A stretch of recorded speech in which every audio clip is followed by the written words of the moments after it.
Muy buenas a todos, ¿qué tal? ¿Cómo estáis? Espero que todos muy bien. Vaya semanita, ya ando por casa y bueno, en cierta forma da un poco la sensación de que el- la mala suerte, ¿no? La mala fortuna que ha tenido Marc Márquez de nuevo, ¿no? Ahora con esta lesión, además la pena de que llegase justo después, ¿no? De conseguir ese noveno título.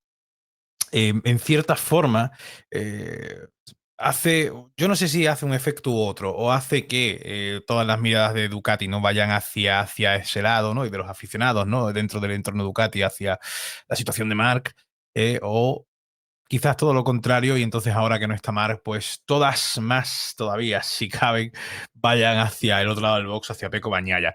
Entiendo como siempre, siempre lo digo, entiendo que para mucha gente sea ya un tema repetitivo, un tema un poco cansino el que estemos hablando siempre de Peco, pero sin duda creo que es un tema importante y necesario de tratar, porque al final no deja de ser un 3 veces campeón del mundo, un 2 veces campeón del mundo de MotoGP, que está absolutamente, pues no sé, bueno, es que realmente no sé ni cómo calificar la situación ahora mismo de Peco, ¿no?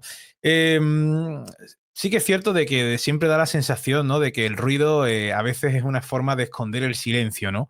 Y en cierta forma creo que esto mismo encaja absolutamente con la situación que tenemos ahora en el caso de Ducati y Pecco Bagnaia, ¿no? Hace una semana la historia y todo el culebrón parecía en cierta forma cerrado, ¿no? El bicampeón del mundo de MotoGP italiano, pues daba la sensación de haber recuperado su mejor versión en Motegi y parecía haber encontrado por fin, ¿no? Esa paz que llevaba meses persiguiendo. eh, Aunque bueno, el que encontró la paz fue Marc, ¿no? Como dijo él, ¿no? Pero al final el espejismo duró solo unos días, ¿no? A la semana siguiente en Mandalika, bueno, menos de una semana realmente, Baña ya se derrumbó, ¿no? Sin explicaciones aparentes, ¿no? Y claro, esto es lo que lo hace, ¿no? Lo más raro de todo, ¿no? Último en la sprint, a 13 segundos de Alex Rins, caída extraña en carrera y un discurso durante el fin de semana tan desordenado, explosivo, incendiario, pues como el propio fin de semana a nivel deportivo fue, ¿no?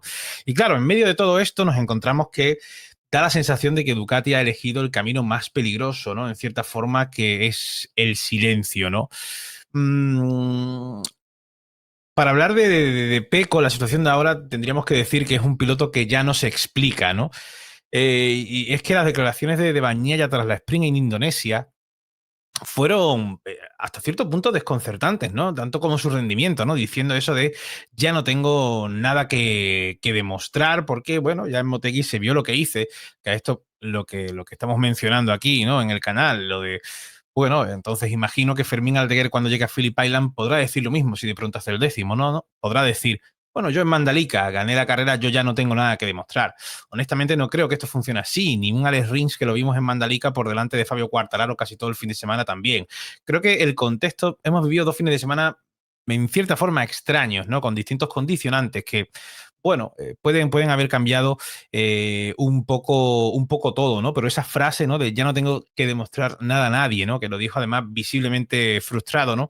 Una frase que por sí sola podría sonar autodefensa, pero que creo que en el contexto actual suena en cierta forma más a desconexión, a llegar ese fin de semana y decir la sensación que me da, o sea, esto es absolutamente opinión, la sensación que me da no me apetece competir, no me apetece competir este fin de semana, ¿eh? Em, Porque en el deporte el pasado no protege al presente, ¿no? Y menos aún en un equipo de MotoGP, en MotoGP, ¿no? Y eso creo que lo tenemos que tener todo el mundo claro, ¿no? O sea, Peco Bañaya puede tener 3 títulos, 2 de la categoría reina, ¿no? Pero eso no le libra de la obligación de tener que rendir, ¿no? Y esto no se trata de un juicio moral, sino creo que de la realidad competitiva de la élite, ¿no? En la pista creo que no existen los créditos acumulados, ¿no? La confianza se gana cada fin de semana y la autoridad se termina manteniendo con resultados, no con recuerdos. Resulta difícil aceptar que el mismo piloto que Motegi, ¿no? Dominó, además de la forma en la que lo hizo, ¿no? Fue un fin de semana absolutamente brillante del piloto piamontés, ¿no? Pole, sprint, carrera, vuelta rápida, récords. Apareciese en Indonesia, ¿no? 13 segundos por detrás del penúltimo en una prueba de apenas 13 vueltas, si no recuerdo mal, ¿no? Y que luego en la carrera larga se cayese yendo último, lejos del grupo, por detrás incluso de Son que Chantra, en una caída además lenta, muy extraña, que incluso el mismo Dani Pedrosa, que por eso yo también en el revival del lunes dije, se ha tumbado, ¿no? Como dijo Dani, ¿no? Yo no voy a decir lo mismo que dijo Dani Pedrosa, o sea, que si me caen palos, pues, pues bueno, que se lo digan también a Dani. Pero claro, y esta caída al final, ¿qué pasa? ¿No? Que en cierta forma alimenta también todas las teorías posibles, ¿no? Desde la confusión técnica, ¿no? Hasta las sospechas de una posible, pues, rendición controlada por parte de Peco. Y es que el fin de semana fue absolutamente, como digo, fue incendiario. Dio la sensación de que Peco Bañaya, como decía yo el otro día, es como si fuese en un coche y se hubiese quedado sin frenos y dijese, bueno, pues en vez de no acelerar para por lo menos que el golpe sea más flojillo, ¿no? Contra el muro, voy a acelerar a tope y vamos rectos a ver qué es lo que ocurre, ¿no? Eh, Claro, él soltó la frase de yo digo lo que Ducati me dice que tengo que decir, ¿no? Eh, También, pues esto también lo pronunció, ¿no? Cuando le preguntaron a Peco sobre si la moto, ¿no? Que usó era era la de Morbidelli, ¿no? En el test de Misano, ¿no? Y creo que es una frase torpe, pero también reveladora, ¿no? Porque al final, en una estructura como Ducati, donde la comunicación debería estar hasta cierto punto medida milimétricamente, esa respuesta al final suena casi como una fuga, ¿no? Claro, ¿qué es lo que ocurrió después? Después vino la confesión de Ucho Salucci, ¿no? Confirmando lo que algunos ya sabíamos, como yo, por ejemplo, que lo anuncié una semana antes, ¿no? Incluso la noche antes del test de Misano, yo ya mencioné que me decían que Peco Bañaya tendría el lunes de test esa GP24. Es más, ese es el motivo por el cual yo decidí hacer el directo de los test de Misano, porque dije, ojo, que Peco puede ir con la GP24. Imagino que algunos que me sigan por Twitter lo recordarán, que dije, venga, pues como tenemos esta aliciente de que puede salir con una GP24, vamos a abrir directo, ¿no?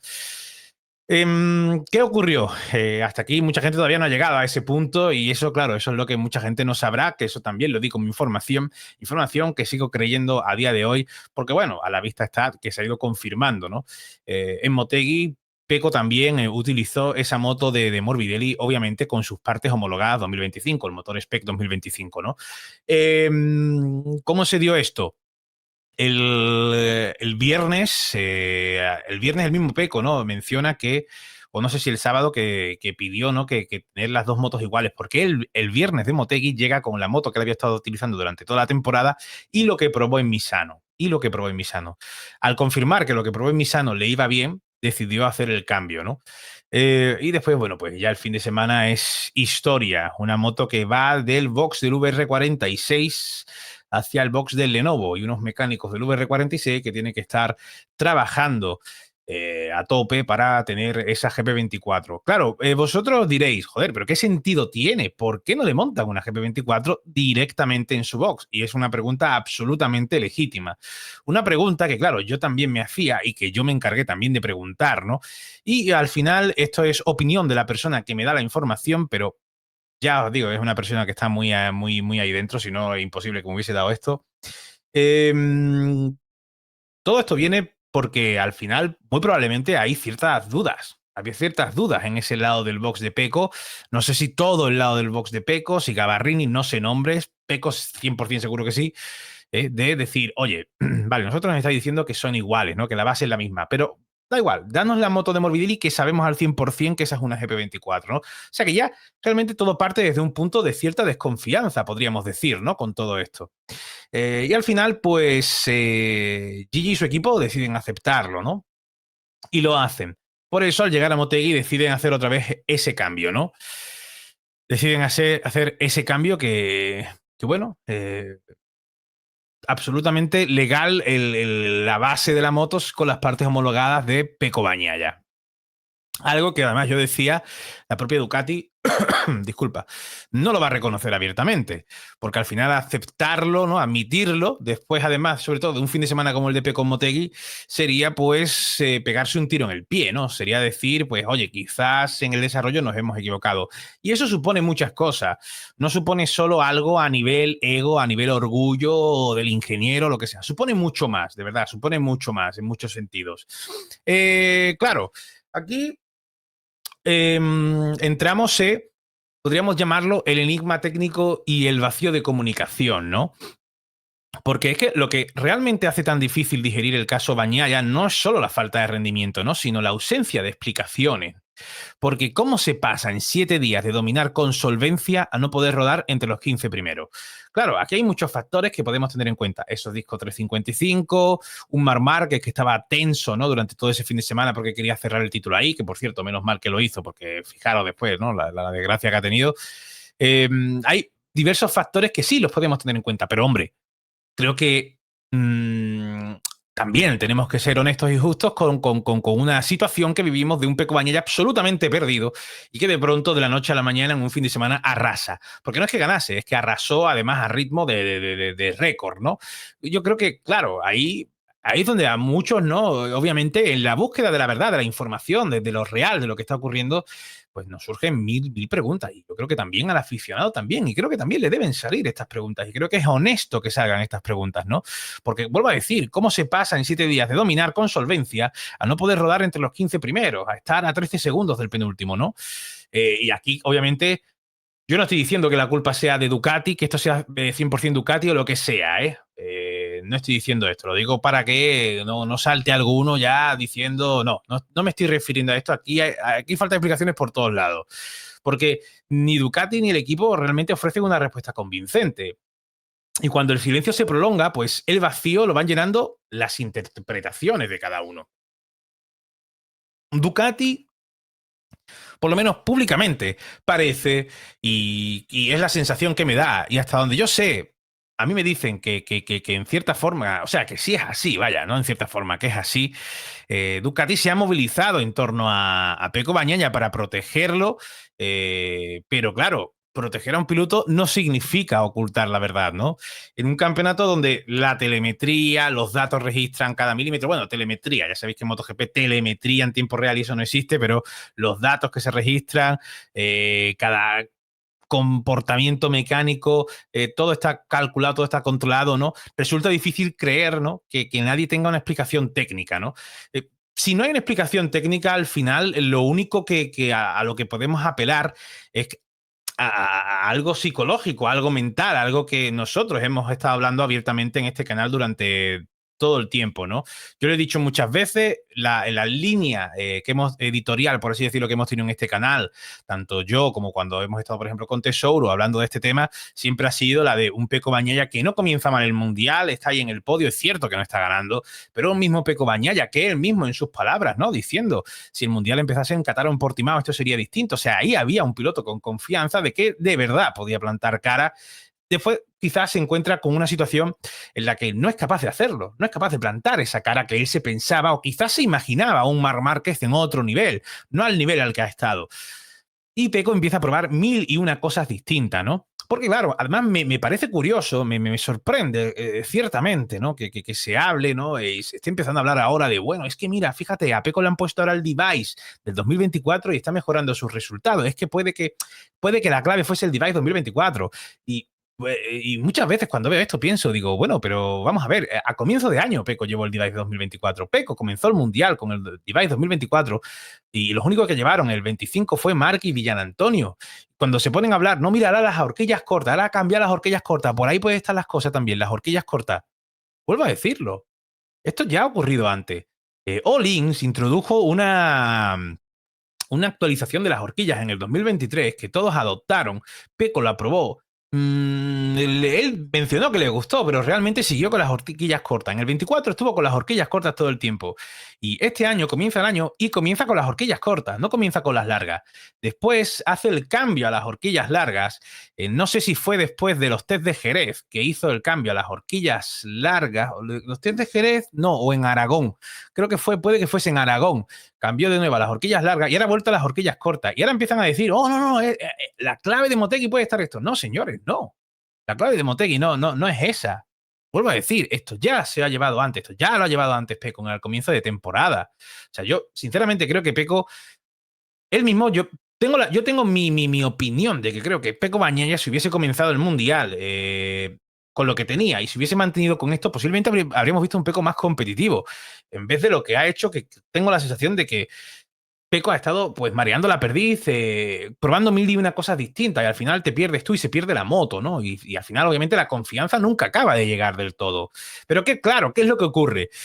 No podemos obviar que justo llega una información que yo la doy el sábado al mediodía, el sábado de Motegi al mediodía, doy yo una información que se confirma una semana después y y claro, justo cuadra que ese fin de semana, que yo sé, porque yo lo digo, porque me lo cuentan desde dentro, yo digo, oye, Peco lleva la moto de Morbidelli con sus partes homologadas 2025, con su motor y demás, pero todo lo demás es la moto de Morbidelli. No es que le hayan hecho una GP24, es la moto, es la GP24 de Morbidelli. Y de pronto hace el resultado que hace, ¿no? Pues claro, aquí es donde vienen todas las dudas y todas las preguntas, y creo que preguntas legítimas. Creo que preguntas legítimas. De decir, oye, ¿qué ocurre aquí? ¿Qué pasa? Es difícil, es una situación complicado, ¿no?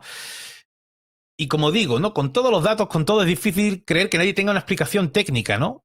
Y ese silencio empieza a sonar más a estrategia que a desconocimiento, en cierta forma, ¿no? Y creo que eso al final, paradójicamente, es lo que desgasta la relación. Dentro de la sensación de querer proteger, creo que al final es lo que está desgastando más todo, ¿no?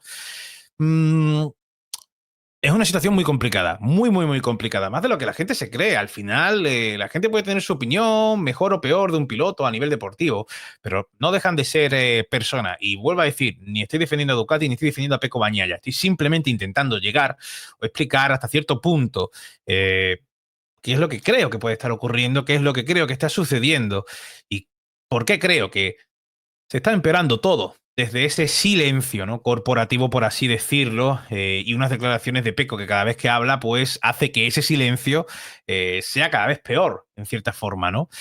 Bagnaia al final lleva 7 años en Ducati. No, 7, sí.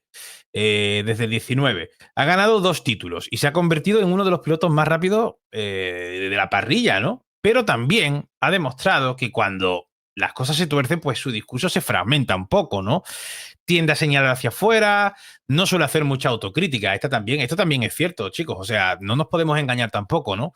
Y claro, aquí ocurre también un poco la situación oye, tú puedes no tener quizás la moto, porque Peco ya incluso llegó a poner en duda, ¿no? El sábado, cuando le preguntó la prensa italiana, le preguntó, oye, pero ¿es la misma moto que Motegi? Y él dijo, teóricamente sí, le dicen en la práctica, y dice, en la práctica no lo sé. Ahí ya estás tú, claramente acusando a Ducati de todo, entonces me han saboteado porque no me han puesto lo mismo, ¿no? No me han saboteado, sabiendo que con lo otro voy bien, me han saboteado, me lo han quitado, ¿no? Tarozzi dijo que era la misma moto, pero claro, ya vosotros ya elegís qué creéis y qué no creéis, ¿no? Eh, entonces, claro, le han saboteado, pues no tenía tampoco mucho sentido que te saboteen, ¿no? Si pensamos fríamente, y vuelvo a decir, yo digo esto confiando al 100% en la información que di, la información que me dieron, que vuelvo a repetir, hasta este punto todavía todo se está confirmando, cabe decir que qué sentido tendría que Ducati hiciese el movimiento de irse a un equipo satélite a quitarle una moto y dársela, ¿no? A Pecco Bagnaia para después quitársela otro fin de semana. ¿Qué sentido tendría darle algo que ellos esperan que va a rendir muy bien? Además, vimos a Tardozzi súper contento, súper emocionado cuando ganó Pecco Bagnaia la carrera de Motegi. Estaba cuando empezó a salir humo, estaba con las manos así, ¿no? Que por favor que no ocurriese nada. Incluso no Gigi Daliña, ¿no? Hablando con Aldrich para que, oye, para que no parasen esto. todos quieren, en Ducati quieren que Pecco esté ahí arriba. Ducati quieren que Pecco esté ahí. ¿Vosotros qué creéis? ¿Que no querrían tener un 1-2 todas las carreras, Ducati? Pues claro que sí, obviamente que sí. Entiendo, pero claro, yo entiendo también, no digo que sea lo que yo piense, no digo que sea lo que yo piense, pero entiendo esa parte de esa postura que puede decir, oye, claro, de pronto han visto que Pecco vuela, ¿no? Con esa moto en Motegi, pues ahora chao, ¿no? Pues se lo quitan para que no pueda hacerlo, le dan lo anterior. Yo lo que digo es que, honestamente, siento que no puede existir una justificación real a este rendimiento de Pecco Bagnaia, independientemente que sea la moto de Motegi o sea la moto de Misano antes de los test. Y no existe justificación, porque creo que un piloto de la altura de Pecco no puede dar esa sensación de no querer competir. Porque lo vuelvo a decir, si no hay detrás algo, ¿no? Mecánico que pueda justificar esa actuación del piloto italiano, no entiendo. Honestamente, no entiendo cómo un piloto como Pecco pueda acabar ahí, puede acabar tan lejos, tenga una caída tan rara, que ya ahí, a discreción de cada uno, lo que quiera pensar de la caída. Pero tan lejos, la sensación que da Pecco Bagnaia es que no quiere competir. La sensación que da Pecco Bagnaia este fin de semana es que cuando llega, él se siente que la situación va a ser igual que Motegi y el contexto de Mandalika es muy distinto. Tan distinto que vemos a un Fermín Aldeguer arrasar, ¿no? Tan distinto como vemos a un Fermín Aldeguer al azar, que eso no es lo normal, eso no es la realidad. Como tampoco, si cogemos la tendencia del Mundial, lo de Motegi, tampoco deberíamos de considerarlo quizás como la realidad. Pero obviamente lo que tampoco es realidad es Pecco Bagnaia en la situación de Mandalika. Es muy difícil de creer honestamente, que un piloto sin problemas mecánicos esté ahí llevando una Ducati. Es que es imposible, ¿no? Y claro, al final el contraste, ¿no? Con Marc Márquez en ese mismo box es inevitable, ¿no? Porque hay que recordar que ambos coincidían, algo que además mencionó Pecco varias veces, no solo la prensa de MotoGP, sino incluso en un podcast antes de comenzar la temporada, en un podcast así bastante informal, que no tenía la necesidad de tener por qué decir esto. Pecco lo volvió a decir. Pecco volvió a decir que era el piloto con el que más había coincidido y que eso era súper positivo, ¿no?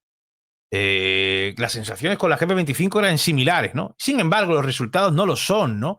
Si, como dijo Pecco, sus comentarios y los demás que iban en la misma dirección, cuesta entender por qué uno ha sido capaz de adaptarse tanto y tan rápido y el otro no, ¿no? Bueno, que uno se adapte tan rápido como Marc quizás no cuesta entenderlo tanto, pero que al otro no se adapte en ningún momento, cuesta muchísimo de entenderlo, ¿no? Tenemos el punto de que podríamos llamarlo Ducati y su propio laberinto, ¿no? De alguna forma, ¿no? Porque claro, la gestión de la comunicación también está jugando un poco en contra de Ducati, ¿no? Porque lo que comenzó como ese rumor que Bagnaia había probado la moto de Morbidelli, pues se confirma por la vía más inesperada, ¿no? Una declaración de Ucho que pilló a todos por sorpresa. Bueno, a todos. A casi todos por sorpresa. Desde entonces, pues los de Borgo Panigale han estado intentando pues aplicar la política del silencio, ¿no? Esperando que el tiempo apague el debate. Pero el efecto ha sido el contrario. El efecto ha sido el contrario. Porque claro, cada vez que ellos callan, sumado a las cosas que ocurren en pista, sumado a alguna declaración que vemos, ¿no? Ahí de Pecco Bagnaia incendiaria, pues los aficionados, analistas, formadores, creadores de contenido, llenan el vacío con sus posiciones, ¿no? Y claro, esto es peligroso, ¿no? Esto es peligroso. Ese silencio se convierte en un problema grande. Y no se trata de que suelten aquí todos los secretos, pero se trata de intentar ofrecer un relato coherente, ¿no? Mm, si un piloto como Pecco Bagnaia dice, esta moto es inconducible, yo ya he demostrado, no sé en la práctica si la moto es la misma que la que yo llevaba, es decir, ahí ya hay una acusación, ¿no? Y el equipo no se explica de ninguna forma, el mensaje implícito es que ni siquiera da la sensación de que dentro del box haya un acuerdo sobre lo que está pasando. Y esto es súper raro. Es muy, muy raro. Creo que, sinceramente, ese silencio por parte de Ducati está haciendo más daño que otra cosa, ¿no? Está haciendo más daño que otra cosa. Y aquí, al final, como digo, ambos, hasta cierto punto, creo que ambos, las dos partes, tienen culpa de la situación. Porque vuelvo a decir que a nivel deportivo para mí es injustificable muchas de las actuaciones de Peco Bañaya para mí este año no tienen justificación alguna, ¿no? Pero creo que el caso de Bañaya deja una lección incómoda para Ducati en cierto punto, ¿no? Que proteger a tu equipo y a tu piloto es siempre una obligación, pero quizás blindarlo en exceso puede terminar volviéndose en tu contra, ¿no? Porque si tú estás siempre como justificando y defendiendo, como se ha hecho durante todo el año, una situación y después, por lo que sea, hay distintos cambios o se lía o cualquier cosa, uf, pues se te puede volver muy en tu contra, ¿no? Se te puede volver muy en tu contra. Al final el hermetismo no solo genera desconfianza fuera, también puede que lo alimente dentro. También puede que lo alimente dentro. Y cuando la distancia emocional entre el piloto y el equipo empieza a crecer, pues lo siguiente que se rompe es la confianza. Bañaya, por su parte, siento que tiene que recordar que los campeones no solo se miden por lo que ganan, ¿no? Sino también por cómo responden cuando todo deja de funcionar, cuando todo se vuelve en contra, ¿no? La frustración de Peco Bañaya puede ser comprensible, pero la desconexión, honestamente, creo que no. Creo que esa sensación que dio en Mandalika es preocupante, es preocupante. Y honestamente, me puedo equivocar, obviamente, pero honestamente no creo que tenga una justificación técnica lo que hizo Peco en Indonesia, ¿no? Al final, toda esta historia, más que un conflicto técnico, es creo que el retrato de una relación absolutamente en crisis, ¿no? Ducati intenta proteger su imagen, Bagnaia parece que está intentando proteger su orgullo, y entre eso y el silencio, pues creo que muchas veces se dice más que, que cualquier comunicado. En fin, familia, aquí me ha alargado. Esto ha sido como una especie de editorial Santa Clara, una especie de editorial Santa Clara, pero un poco, bueno, tratando, ¿no? Un poco más a fondo, hasta cierto punto, mi opinión sobre este tema, porque muchas veces en los directos, si estoy hablando con alguien o lo que sea, no puedo desarrollarla tanto así. Esto igualmente va a ser, mi gata la está liando, esto va a ser parte de un. Posiblemente estoy escribiendo un artículo sobre todo esto que publicaré también estos días. Pero bueno, espero que os haya gustado. Estoy deseando saber cuál es vuestra opinión. Siempre con respeto, por favor, tanto al piloto como a, bueno, a todos, pero siempre con respeto. Pero estoy deseando saber vuestra opinión. Estaré ahí leyendo los comentarios. Dale al botón ese del hype, ese nuevo de YouTube. No olvidéis darle like al vídeo, que ayuda muchísimo. Y si te suscribes, pues mil gracias de corazón, como siempre, por hacerlo y por ayudar a que siga creciendo este canal. Nada, familia, espero vuestros comentarios, de verdad los espero, los estaré leyendo y mil gracias a todos. Chao, chao, chao, chao, chao.